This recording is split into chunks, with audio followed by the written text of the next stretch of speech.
Question है कि ये फिगर है इसका, ये इस तरह से इलेक्ट्रिक फील्ड है, नॉन यूनिफॉर्म इलेक्ट्रिक फील्ड है। नॉन यूनिफॉर्म इलेक्ट्रिक मतलब इस पॉइंट पे अगर इलेक्ट्रिक फील्ड E1 होगा और इस पॉइंट पे अगर इलेक्ट्रिक फील्ड E2 है तो हम लोग कह सकते हैं कि E1 is not equal to E2।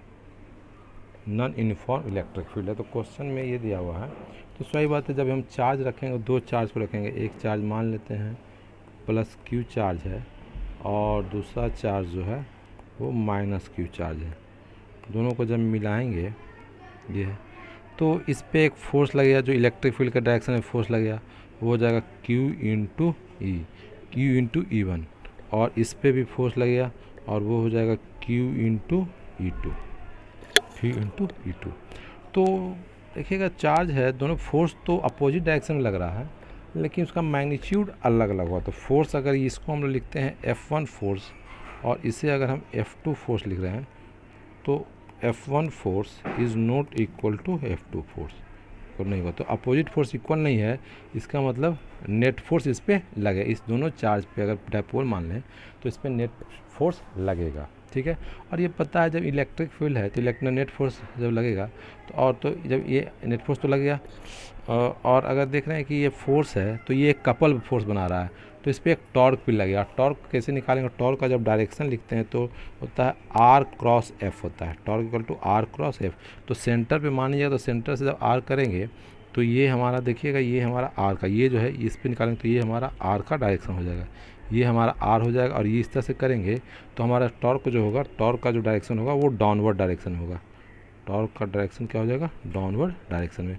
इसका मतलब ये हुआ कि इस पे जो है टॉर्क भी लगेगा और साथ साथ फोर्स भी लगेगा, कुछ नेट फोर्स लगेगा। तो यहाँ पे देखते हैं क्या बोला, तो a torque vector in the plane of the paper no resultant तो होगा जब नॉन यूनिफॉर्म इलेक्ट्रिक फील्ड है तब तो फोर्स इस पर लगना ही लगना, कुछ ना कुछ फोर्स लगेगा ही। तो पहला तो गलत हो गया। Resultant force in the plane of the paper no torque तो लगना ही है।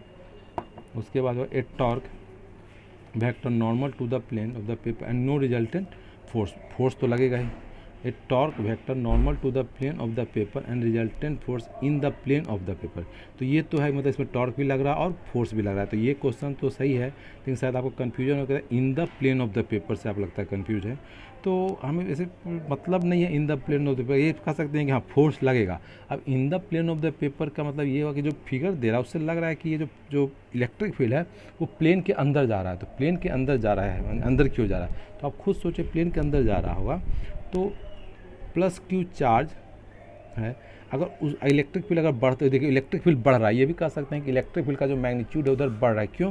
क्योंकि उधर जो है डेंस जा रहा है, नंबर ऑफ लाइन्स इधर बढ़ रहा है, कम एरिया में कह सकते हैं। जैसे ये हुआ, जैसे यहाँ पे फिगर कर रहे हैं तो यहाँ पे क्या होगा, यहाँ पे उतने एरिया में ज़्यादा लाइन्स है और उतने एरिया में यहाँ नंबर ऑफ लाइन्स कम है। तो कह सकते हैं अगर यहाँ पे इलेक्ट्रिक फील्ड E1 है और यहाँ पे इलेक्ट्रिक फील्ड E2 है तो कह सकते हैं कि E1 जो है ग्रेटर देन E2 है।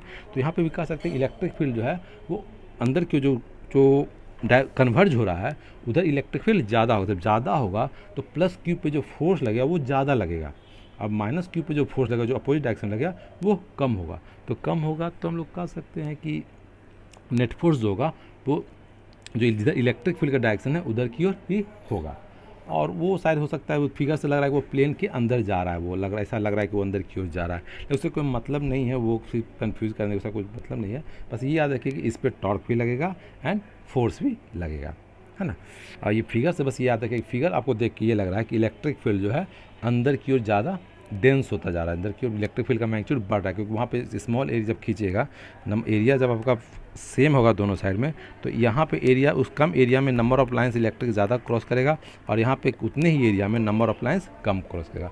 बस यही कन्फ्यूजन था। अगर कुछ होगा तो आप कॉल करके पूछ सकते हैं, आपको डिस्कस कर देंगे, ठीक है।